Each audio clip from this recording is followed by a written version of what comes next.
Hey everybody, Michael Snyder, Pacific Northwest Weather Watch. Today is December 2nd. Right now we're looking at the Langley Coastal Radar here on the left, and you can see the infrared satellite imagery here on the right. So the storm system moves down the Washington-Oregon coast as we speak.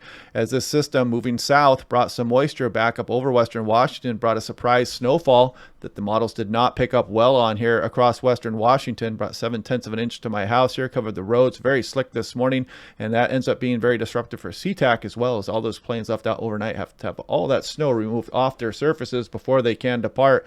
So let's just jump right on into things here, and you can see I made this diagram this morning. Warm air advection, as the system came closer, just subtle weak rising running into a cold air mass there causes those clouds and precipitation to form there across the regions. Hope you guys like this diagram. Just kind of shows you the process of warm air advection as that system moved into western Washington this morning. Now taking a look here, this is the HRRR 3KM showing the simulated water vapor. Even though the HRRR did not predict precipitation with it, you can see the moistening of the air mass, and this was probably responsible for that warm air advection here, just kind of showing it. It did not show up well at really 5,000 or 10,000 feet. Also, it showed up a little bit better at 18,000 feet, but just probably the reason why that warm air advection came across the region, even though the models did not pick it up. You can see the winter storm warnings in effect for the Olympic Mountains, winter weather advisories that were put up a little bit late here across western Washington, including Kitsap Peninsula and the coastline there. Oregon, no advisories or warnings yet. That will change probably on and through this weekend. Winter storm watch for the Sierras. Some pretty heavy snowfalls coming down there, and you can see some residual advisories across Idaho and Montana. Winter storm warnings out there for Yellowstone as well. Now taking a look here at SeaTac over the last few days here on in through November, the end of November shown here, the cold snap impacting us, and you can see that we did pick up some snowfall, measurable snowfall, 9/10 and 2/10 of an inch, probably between half and an inch of snowfall occurred today. We finished up November there just a little bit below average. We did a pretty good job catching up there towards the end of November there. Now taking a look, eastern Washington, Friday onward remains cold. Mountain snows Friday night, Saturday morning, and there may be some more snowfall coming to places on in through Sunday afternoon. We'll take a look at that as well. Taking a look down towards the Sierra Nevada here. Check this out, 1 to 3 feet of snow above 4,000 feet. You thought I was going to say inches, didn't you? Check this out. Big snows coming for the Sierra Nevada here, 5 to 13 above 3,000, but the really big snows above 4,000 feet. So heads up if you're traveling. That can be a long path there across the Sierra Nevada here. I know I have a lot of viewers down in California, so I just thought I'd mention that here. Travel highly discouraged. Now, taking a look here, this is the European last night's run, 12-hour precipitation totals. As we go through this morning, you'll see nothing was forecast to fall here across western Washington, so kind of a surprise snowfall there. And as we go through this afternoon and evening, we start to bring some precipitation towards the Olympics and back into the Puget Sound here. But this got to be probably a pretty marginal setup for the Seattle Metro. Maybe a little bit of accumulating snow around, but again, it's going to favor the Kitsap Peninsula, and I'll show you why here coming up. But you can see the storm mainly stays offshore here and drops down the Oregon coast there. Starts to bring the moisture back up across Oregon as we go through Saturday night into Sunday morning here. Then you can see it spread it back up across Washington, maybe even eastern Washington as well as we go through Sunday night. Idaho, Montana impacted by this as well. So more snow coming for much of the region here as we go through this weekend into Monday before we finally get a break moving across northwest to southeast across the region here. And we'll go into the extended here in a bit later. Now taking a look here, 100-meter wind speeds. So as we go through this morning here, you can kind of see these winds are going to turn easterly afternoon now. This is going to bank some of this cold air up and help with that precipitation in the form of snow across the Kitsap Peninsula shown there. And you can see the system pivot on to the south after that, as well as we remain in some offshore flow, probably dry through Saturday night on in through Sunday for much of western Washington. You can see some of the Fraser River outflow winds going on here through Sunday morning too. Now taking a look here, this is total snow. This was last night's European run. You can see it did not pick up that precipitation across the Pacific Northwest here, at least western Washington anyway, and put this into motion here. And you can see as we go on into tonight, 10 p.m., maybe some snow starting around the Seattle Metro here. Shouldn't amount to too much here, but you can see some of that showing up here. A couple inches maybe north and east of Seattle showing there. You can see higher amounts, of course, across the Kitsap Peninsula, maybe 6 inches in some areas, and big snowfall amounts for the Olympic Mountains here, and some of the North Cascades getting up over half a foot as well. The European showing also some snowfall potential for southwest BC and Bellingham. Also here, maybe an inch up there. Some of the models disagree on that. We'll take a look at that coming up here. Continue off into the future a little bit more, and you see that system as it moves back through Oregon, spreading precipitation back up towards Spokane, maybe a couple inches for Spokane here. And this includes places like Wenatchee, Yakima, Kennewick, Walla Walla, the Dalles down there as well. And we'll take a look at Oregon now. So now looking at Oregon, what they can expect with this system as it moves through. Here we go into Saturday afternoon, 4 p.m. here. Here we go into Saturday evening and night into Sunday morning. You see the precipitation in the form of snow accumulating across much of eastern Oregon here. You can see some areas up over half a foot by the time we get to Sunday morning. Continue that on into Sunday afternoon here. You can see this moving up towards southern Washington, Baker City, 3.5. Some areas getting up towards 6 inches as well. And this will impact Idaho and Montana on in through Monday as well. So you can see those totals here showing up quite nicely. Now you can see here, this is the NAM 3KM, kind of a little bit less generous with the precipitation in the form of snowfall around, but you can see some areas, east portions of Vancouver Island, San Juan's, up towards Bellingham, southwest BC, maybe getting some snowfall out of this, the higher terrain of the Cascades as well. Olympic Mountain's going to get the best shot of snowfall really out of this as we go.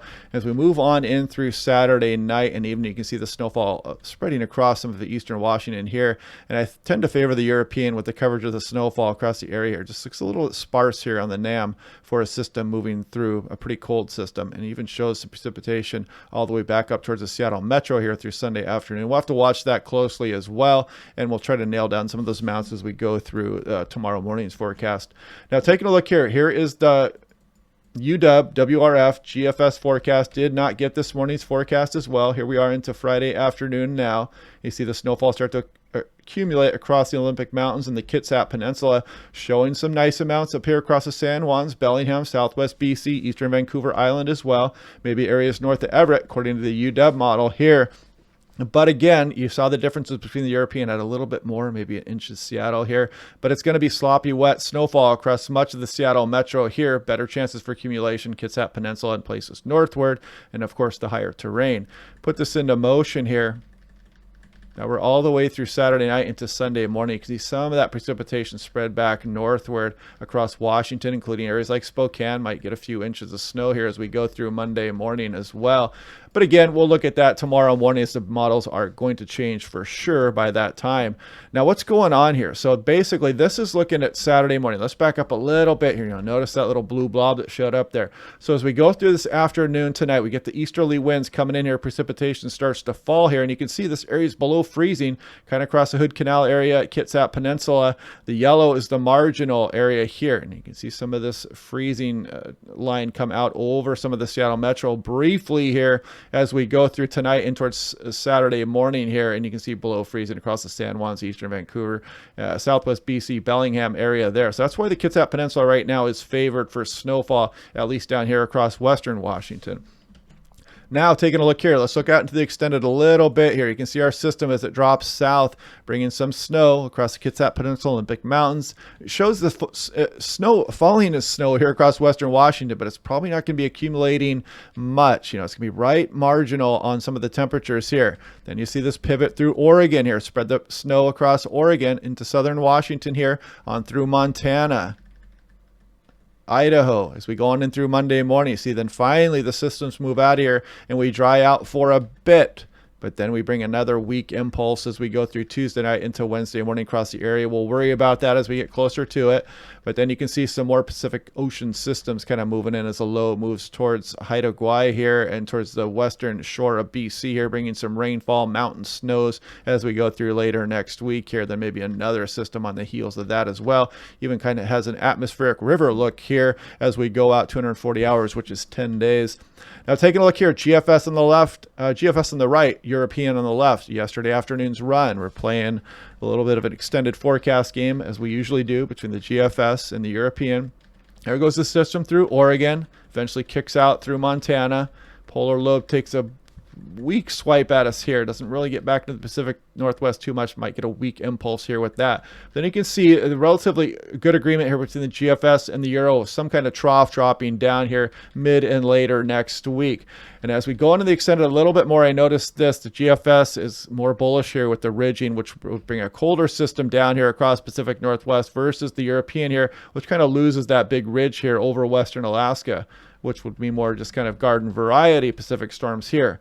But, and like I said, it could be an atmospheric river signature even here with that one also. But so you can see the disagreements in the models as we go on in through the extended there. Now taking a look here, 6 to 10 day, this goes through December 11th. Again, below average for much of the west here. You can see a little bit above average precipitation coming through early to mid-December shown here. 8 to 14 day, below average signal here for the west. Average precip all the way through mid-December shown there.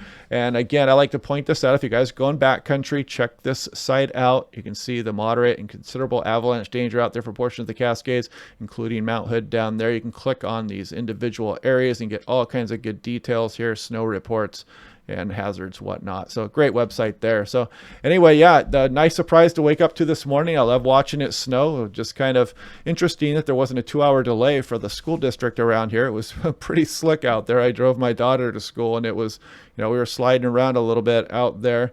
It was about 30 and 31 while the snow was falling. So pretty good accumulation there this morning.